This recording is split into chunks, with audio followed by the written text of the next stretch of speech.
اللي في الصورة قدامك ديت واحدة راجل بيحبها حب أعمى، نايم جنبها كل ليلة وحاطط كل حياته في إيدها، ومات وهو فاكر إنه بيموت في حضن أوفى واحدة في الدنيا. اللي حصل لحسام ما كانش حادثة وما كانش انتحار، رغم إن مسرح الجريمة كله كان متظبط عشان يقول كده.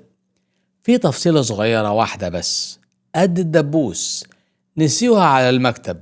التفصيلة دي هي اللي قلبت القضية كلها رأسا على عقب. خلي بالك منها، هنوصلها في الآخر. وعشان تعرف التفاصيل خليني أحكي لك القصة من الأول. لو أنت من النوع اللي تقيل عليك إنك تسمع إن واحدة ممكن تبيع جوزها اللي عايشها في عزه، ممكن تسيب الحلقة دلوقتي.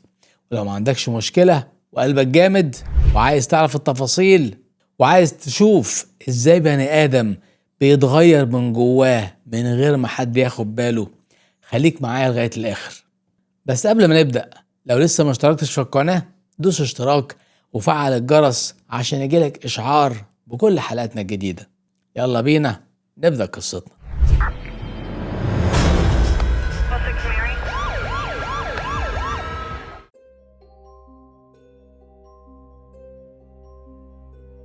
قبل ما نبدأ قصتنا النهاردة، حابب أفكرك إن عرض حلقات برنامج القصة من الأول بيكون كل يوم حد وخميس الساعة 10 بالليل. يلا بينا نبدأ قصتنا.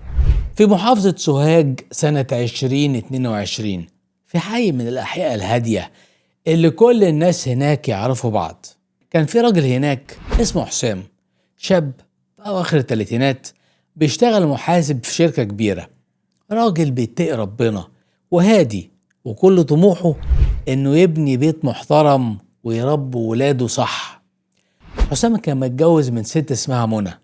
منى دي من نفس المنطقة وعندها 30 سنة، وكانت في عين كل اللي يعرفها الست المثالية، ملمومة، بيتها نظيف، وبتعرف تتكلم وتسكت في الوقت الصح.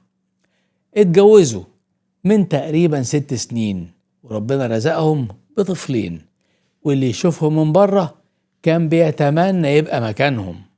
حسام كان بيحب منى لدرجة انه كان بيقول لاصحابه انا اللي ربنا كرمني بيها، وكان بيرجع من شغله يدور عليها قبل ما يدور على اي حاجة تانية، وكان بيجيب لها الهدايا من غير مناسبات، وبيحط مرتبه كله في ايديها وهو مطمئن.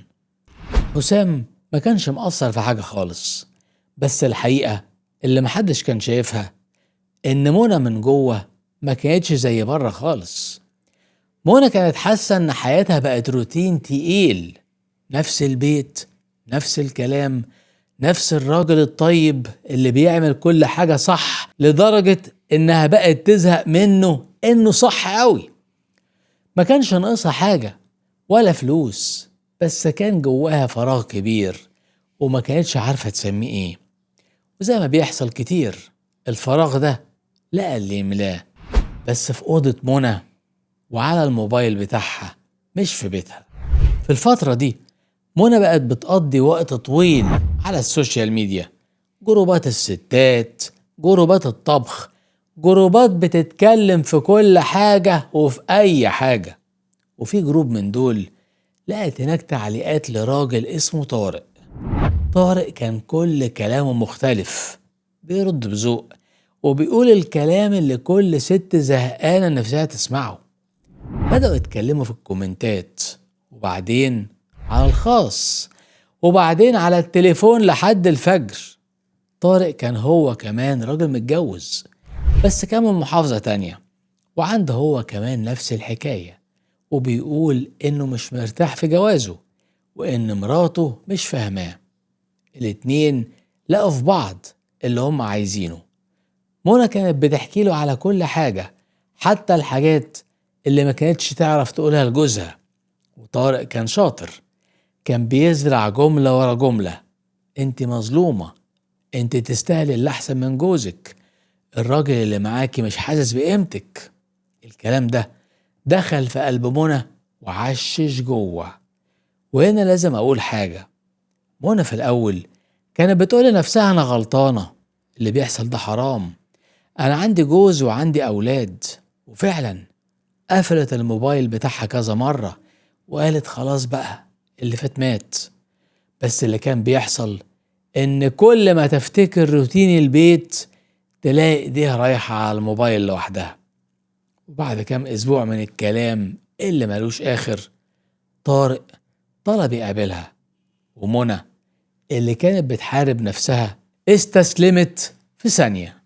منى وطارق اتقابلوا أول مرة في كافيه في مدينة تانية بعيدة عن الناس.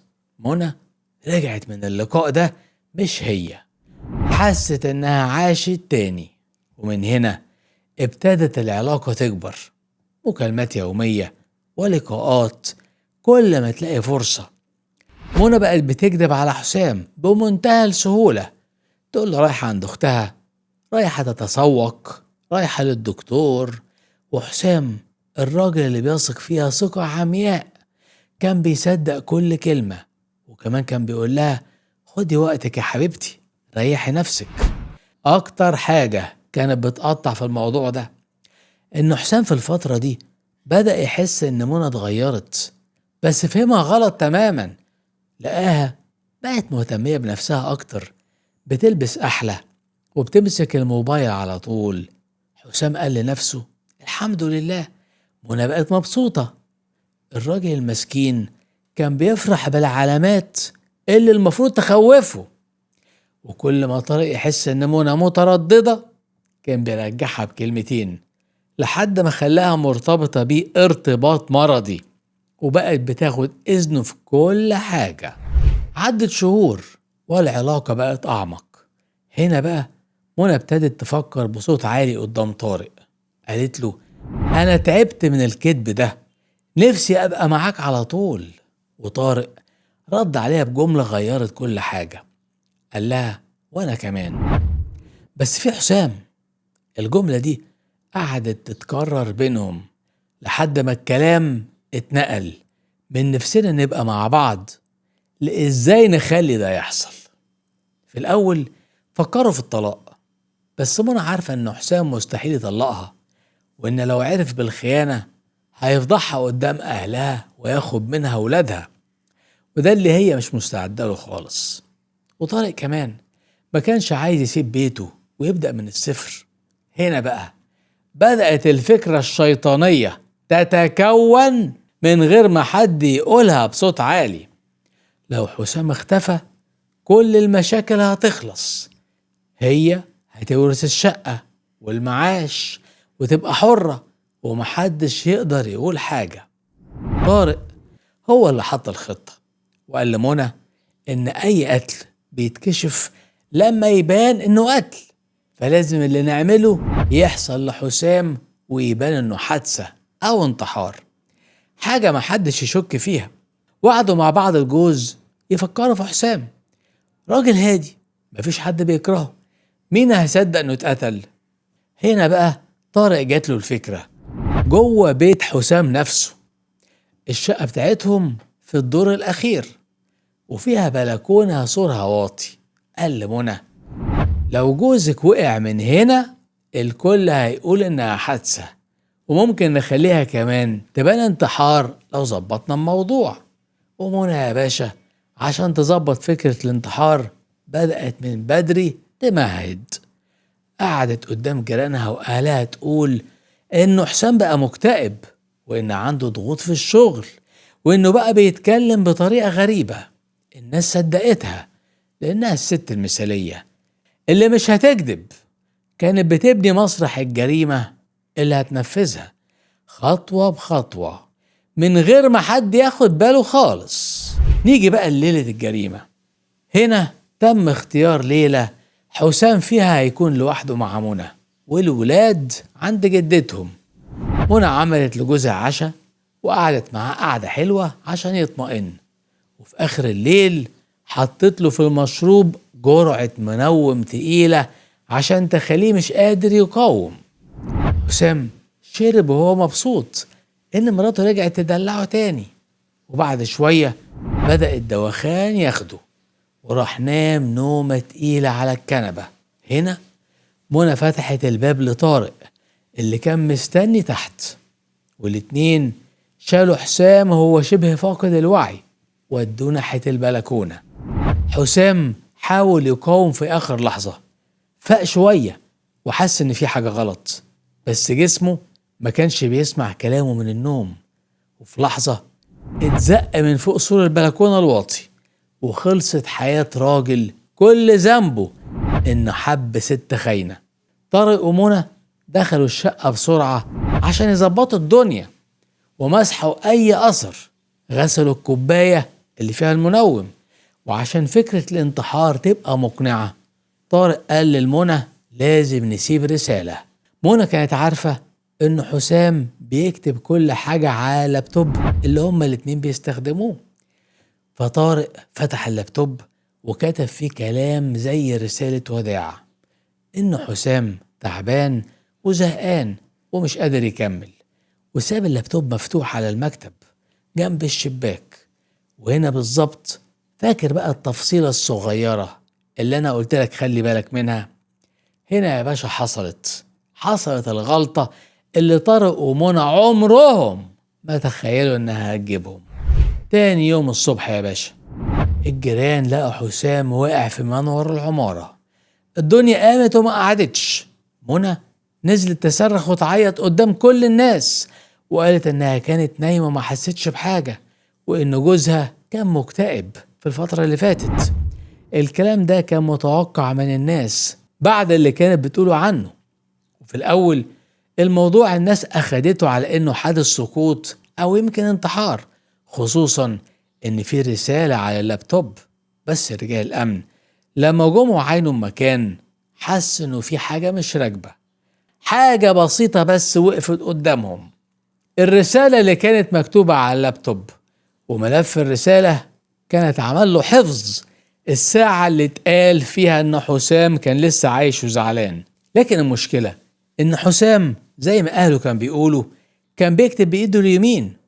التفصيلة هنا اللي وقفتهم الورقة اللي على المكتب جنب اللابتوب، كان في كوباية شاي ومكتوب جنبها ورقة بخط ايد حسام من يوم قبل الحادثة، فيها مواعيد شغل وارقام لاسبوع جاي قدام.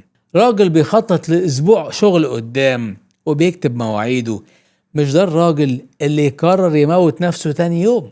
التفصيلة الصغيرة دي، ورقة المواعيد اللي سابوها على المكتب، هي اللي خلت رجال الامن يقولوا الموضوع مش انتحار.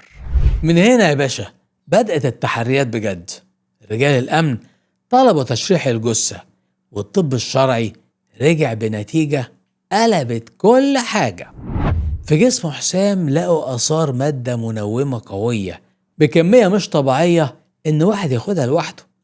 يعني حسام كان متخدر قبل ما يقع. راجل ناوي ينتحر مستحيل يخدر نفسه الأول. وكمان التشريح بين إن في إصابات بسيطة كانت في إيديه، زي مثلا إنه كان بيحاول يمسك في حاجة أما كان بيتزق. الصورة بدأت توضح.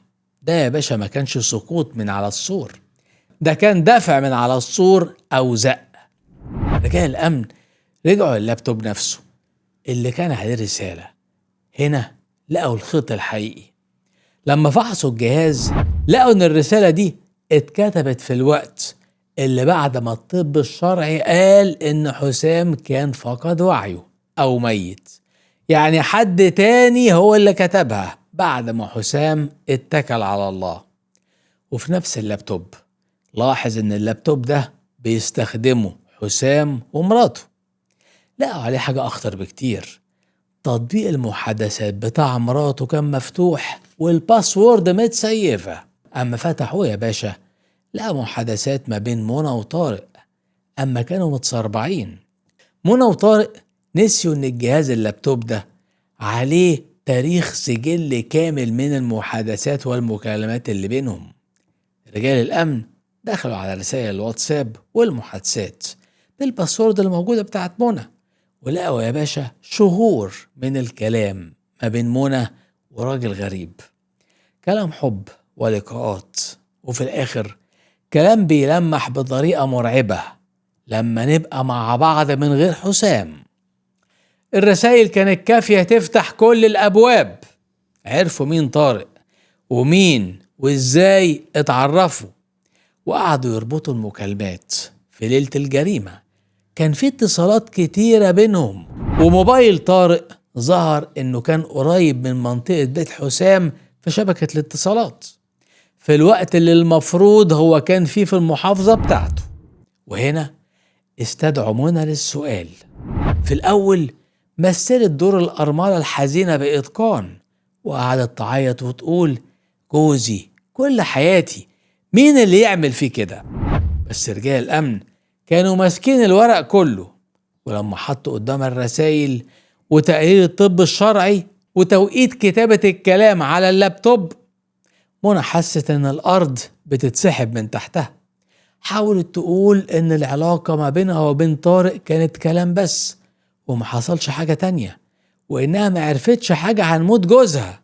لكن لما استدعوا طارق وواجهوه بنفس الأدلة وعرف إنهم وصلوا لللابتوب، انهار واعترف بكل حاجة، وقال إن منى هي اللي خدرت حسام وفتحت له الباب عشان يطلع، وإن هم خططوا للموضوع مع بعض. وقدام اعترافه منى ما بقاش قدامها حاجة، فاعترفت هي كمان، وقعدت تردد بذهول: أنا اللي ضيعت بيتي بإيديا. بعد شهور من التحقيقات والجلسات، النيابة حولتهم للمحكمة بتهمة القتل العمد مع سبق الإصرار والترصد.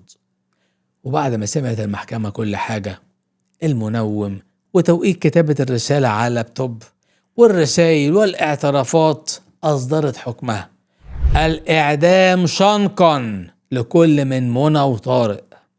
وساعة ما اتقرأ الحكم، منى انهارت في القفص وقعدت تصرخ، أما طارق فضل ساكت وعينه في الأرض. الاتنين اللي خططوا الحياة جديدة مع بعض، النهاية كانت حبل المشنقة لكل واحد فيهم. القصة دي بتفكرنا بحاجة مهمة: الخيانة عمرها ما بتبدأ بجريمة، بتبدأ بكلمة على موبايل، بأذن بتسمع الغلط، وبفراغ بنسيبه يكبر من غير ما نواجهه. حسام غلطته الوحيدة انه حب من غير حساب، وما تخيلش ان اقرب واحدة ليه ممكن تكون ابعد واحدة عنه. فاكرين التفصيلة الصغيرة اللي قلت لكم خدوا بالكم منها في اول حلقة؟ ورقة مواعيد بسيطة على مكتب نسيوها وهم بيظبطوا مسرح الجريمة، هي اللي فضحت كذبة كاملة. أصغر تفصيلة بتوقع أكبر مجرم. أنا عايز أسألكم سؤال من القصة بتاعت النهاردة. حسام شاف إن منى بقت أهدى ومبسوطة ولابسة أحلى، وافتكر إن دي علامات سعادة، وهي كانت علامات الخيانة. في رأيكم إزاي الراجل يفرق إن مراته بقت سعيدة معاه وبين إنها بقت سعيدة بعيدة عنه؟ سيبولي رأيكم في الكومنتات، ومتنسوش الاشتراك في القناة واللايك الجميلة بتاعتكم، وأشوفكم بإذن الله الحلقة اللي جاية. سلام.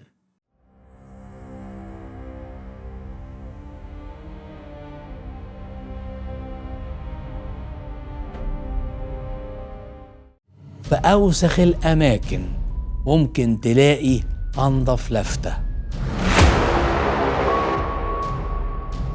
بنت غلبانة نزلت تدور على لقمة عيش، ولقت نفسها في فخ ملوش باب.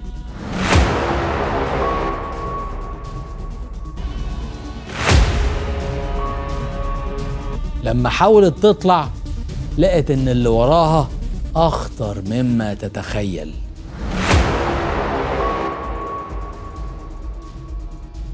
الكل قال حادثة، وأنبوبة غاز فرقعت.